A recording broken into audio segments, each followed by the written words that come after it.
Hello, everyone, and I'm Marsha Baker with Blessings.com, where we host the weekly Sketchnote Boss Sketchnote Challenge.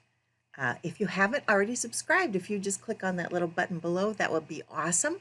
And then you could also click on the little bell next to it, and then every time I post, you get a little ringy ding, so to get a little notice that I've just posted.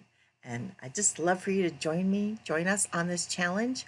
We have an awesome Facebook group at Sketchnote Boss and Facebook. You can just look us up and join. We'd love to have you, and we'd love to see your stuff. So today we are doing the second installment of our Names of God Bible study. So in the first installment, we looked at how important a name is, and we actually looked that there are actually 955 names in the Bible of God, just to help us understand who He is and to know His character and to just connect with Him on a much deeper level. So this week we are looking at Elohim, the very first name that we encounter in the Bible in Genesis 1:1, where it says, "And God created the heavens and the earth." It is Elohim. And so let's dig into what Elohim means, and so we can learn a little bit more about the character of God and who He is by learning this name about Him.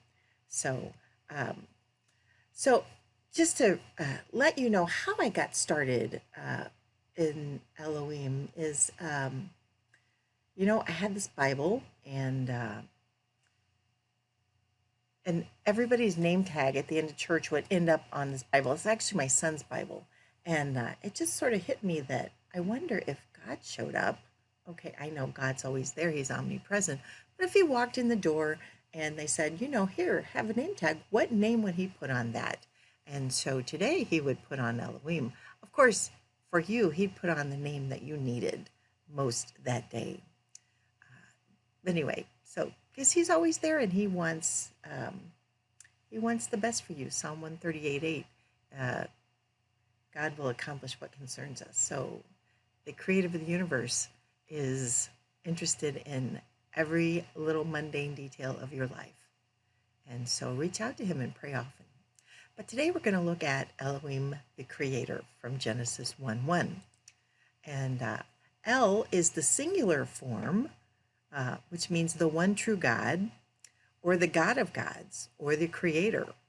But Elohim is the plural form. So this is like our first insight into the Trinity. So doesn't waste any time. Genesis 1:1, the very first verse of the Bible, and He is letting us know His character is, plural, the plural form, and He gives us insight into the Trinity.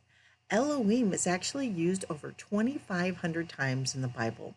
So this is just the one true God, the God of gods. It is unique to the Hebrew language, and it just says, and it conveys the power and the sovereignty of God, and that God is the ultimate intelligent being. So if you just look at how amazing the systems of our body are, how nature's put together, just all the variation of plants and animals, and the unique things of every living creature is just overwhelming and very humbling to me. And so God is a very creative God, and we're going to look at that aspect of His character in this. We've got two challenges today, so we're going to look at that in the second part of the challenge. So please read my blog post on Elohim, where I go into a little more detail and give you a little more insight into His character. So the challenge one is I want you to illustrate His name. So this was my challenge. The way I did this was I used some blue tape, or frog tape would also work, and I kind of gently sketched this in pencil. So I did the solar system in pencil. And then you can see, sometimes I still make mistakes. So did I start over? No, I just made it work. And so you can see I thought I had plenty of room to write creator, but you can see I kind of ran out of room. So I just kind of, made room for the O and the R. And so what I did was I blocked this off, and I used watercolor, and I used a little pencil to kind of sketch in my planets. And you can see I've got a little pencil there I didn't erase really well. And I put in the blue and I just let it dry completely. And then I went back and added the color for, oops, there we go, the color for all the planets. And then I put in the Creator and Elohim. I did this last because I know that my brush markers are not waterproof. And had I done that first, it would have just been a hot mess, just a hot, runny mess. So anyway, I would love to see what you do with your post. Please post it in the Facebook group, Sketchnote Boss. So if you're not a member, please ask to join. Just got a couple quick little questions there, and if you just answer those, we would love to have you in our group. So that's Sketchnote Boss in Facebook. So first challenge is to illustrate his name, and then here's a spread from my Bible study journal where as I wrote his name, and then I printed out the name tag and just taped that in there. And then just as I studied his name, I just made myself some notes. And there was a great quote from Gerald Manley Hopkins, who was a Jesuit priest back in the 1800s, and the world changed by the grandeur of God. You know, we're not just this lump of rock, you know, but just the majesty of the waterfalls and the mountains and the sunsets and the sunrises. Just all go to how amazing and awesome our Lord is. So he is the one true God. And the song, you know, if the stars were made for worship, so will I, that just sort of really resonated with me and just thought it'd be perfect on this page. So here's Elohim and Hebrew. So, okay, I know it's really awful Hebrew, but I just thought I'd put it in there. And then look up Deuteronomy 28, 2 through 8, where it says, you know, if we stay close to Elohim and obey, we will be blessed in the city and will be blessed in the country. He is longing to bless us. He wants to be with us. He wants to walk close to us. So I just marvel at how imaginative and how creative the Lord is with all his creation. So I was just really overwhelmed by just the grandeur of the Lord. So part 2 of our study is I really wanted to focus on the creation part. In the beginning, God created. And then we also know that Genesis 1:27, that we were made in his image. Now, God just spoke creation into being, and we can't really speak anything into being. We need tools, we need supplies. God didn't have to go to his warehouse and, you know, get some water and get some rocks and get some dirt and put it all together and boom, you got a planet. You know, God just spoke it into being and it happened. You know, we, however, need supplies. But the fact that we were made in his image says that we are creative beings. So if you don't think you're creative, that's not right. That's not biblical. That's not true, you know? And it could be that you just are very creative and don't think you're creative. Because a lot of times we just think creative people are just very arty people and very visual, but that's not true. It could be the fact that, creativity is very akin to problem solving. You know, if you managed to get 5 kids 5 different places and didn't lose your mind today and you got them there all on time and you didn't forget a kid, okay, sometime I'll tell you stories, but that last kid, man, we would forget him at church. I lost him at SeaWorld. So, you know, so if you've got it all together and you haven't lost any of your kids and, you know, you've got them where they need to be, that's very creative. That's good problem solving. You know, if you're making dinner and you don't have all the ingredients you need, but you still make it work and it's edible, that's creative. That's good problem solving. So, you know, we were meant to problem solve and we were meant to be creative. So what is it that you do to be creative? You know, so don't be intimidated by, oh, that's such good artwork. You know, it's not really about the art, right? It's about the learning. So we're going to just continue our study here in a second being visual. But in the meantime, I just really encourage you to get out there and create something. Maybe you're writing a poem. Maybe you're making a meal. Maybe you do like crafty crochet things. Maybe in your exercise, you hit a new personal best in your running or your walking or whatever it is that you do. So, strive to do something a little better. And that's a creative way to do it, or do something a little different. So just to really encourage you to just be creative, and then share in your Facebook group, in the Facebook boss group, what you're doing to be creative. So I would encourage you, I would just ask you that you just keep your images to your sketch notes, but in the write-ups, please tell us what you're doing. That'd be great. It's because when we create, we reveal God's glory, right? Because we're creating, and we are the vessel that God is using to reach other people. And we can do it through our creativity. We can bless other people with a meal. We can bless other people with some of our doodles. Um, we can use our creativity to bless other people, to just open that conversation up to, like, why are you doing this for me? Because I love you so much and God loves you. There's just a ton of opportunity that we can use our creativity as an outreach. So what are you creating? I can't wait to see it. So let's get on to our challenge number 2.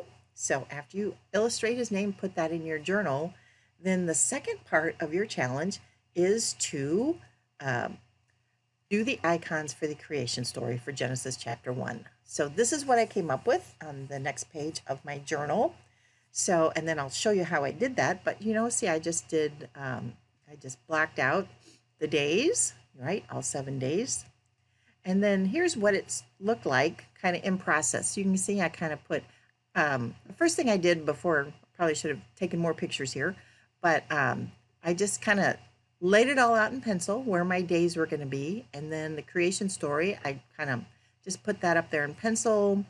And then I went back with really light watercolor, because this is not watercolor paper and I didn't want it to buckle a lot. So I just kind of very light watercolor, not very wet watercolor. And so you can see I kind of just blocked in. So you can see I don't have any lights right here. You can see like back. Oop, there we go. See, I glued in lights later because I just thought it might be difficult to kind of get the look that I wanted in the background. So I just glued my lights in on top. So I just, did more cut out a little light bulb on paper and then just glued it in. And then for to end day 2, you can see I just used a piece of washi tape to make sure that I had a very clear line between days 2 and 3. You can kind of see right there how that all worked out. So then I could, show that Elohim separated the waters and made the land and all the plants. So I put, and then the seed-bearing plants and the fruit trees. So I just drew some plants. And then day 4, whoops, there we go. I put a lot of black in my blue to kind of create so you can see there was a distinction between just blue sky and night sky.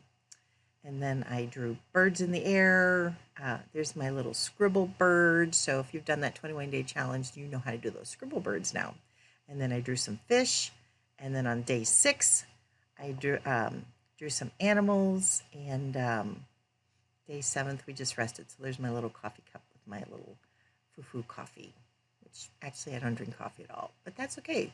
For all you coffee lovers, you know what I'm talking about. So then you can get this also on my on blessings.com on the members website, which I'll show you how to do that later. You can get the printout of my how-to icons. So on day 1, my creation story, I just start with some circles, and then I did some outward little half circles to get the sun, or you could do a light bulb to say, let there be light.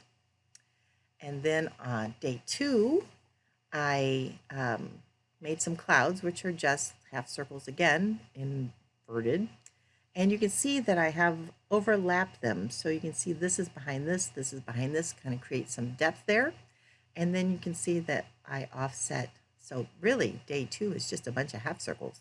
And I offset the peaks here just to kind of create some more interest. And day 3, there's my world. So just kind of get to, little Mexico hanging, the Baja part of Mexico, and then you got the Gulf, or got Florida hanging out there. Everybody gets what I'm doing there, right? So however you decide to draw the world, you can draw the Europe or Australia, whatever, but just, everybody kind of gets that's the world. And then my trees, so I kind of keep it very simple. So here's my step by step for day 3. For day 4, you made the sun and the moon. So in this way, for my stars, I just used some pencil crosses and then made stars from that, and then went back and erased them. So, all right, and day 5, here's my birds, kind of a step-by-step way to do birds, and my fish, and of course you can see I've got little pencil marks, so feel free to do pencil first. Nothing wrong with pencil, and then you can always go back and erase it. My whale is basically a square, with just a little cutout for the tail. Day 6, you can see my animals. So this basic circle and triangle, you can make a cat, you can make a lion, you can make a dog, you can make all kinds of animals from just that circle and square, and then you've got 2 half circles, almost looks like a heart there for the hind legs. So for Adam, I just have a circle and a box, and then I added some arms and legs. And then for larger animals, basically I have a circle and I have a box and a circle, and we can get a cow with a little bit longer neck. We can make a horse with a really long neck. We can make a giraffe. And then I changed the triangle head, and I got a deer, and I got a fox, and then just this little round little porcupine. So just the S curve gets you the start of an elephant, and then some triangles get you my alligator, little half circles get you a frog, and then my little S curve gets you a snake. And then if you just start out with this little face right here and then just add some half circles and some spirals, then you get a lamb. So animals, easy to draw, it just takes practice. So anyway, I hope that you take my icon challenge, and again, love to see what you guys come up with in your journals. So please join us on our Facebook group. Would love to see you post your stuff. So just go to Facebook and type in Sketchnote Boss, and we'll come right up, and you can just ask to join and answer a few questions, and we would love to have you. And then you can also join my mailing list. So go to blessinks.com, www.blessinks.com, and then on the homepage, you can sign up for the mailing list right here. We just need your email address, first name, last name, and just be sure and hit that submit button. And once you do, then you'll get a confirmation email. And in that confirmation email, we'll have the link to the members only page. It's totally free to sign up, and you can get all the stuff, and you can go back and see all the things that we've done. You can still get the 21-day challenge, which will be going away soon, but for now you can still get it. And anyway, I would love to have you, because our whole purpose is to grow our faith visually. We just want to walk closer to the Lord, and I find for me it works great when I am visual, and I find a lot of other people are right there with me. So join us on this journey, and I'll see you in the next video.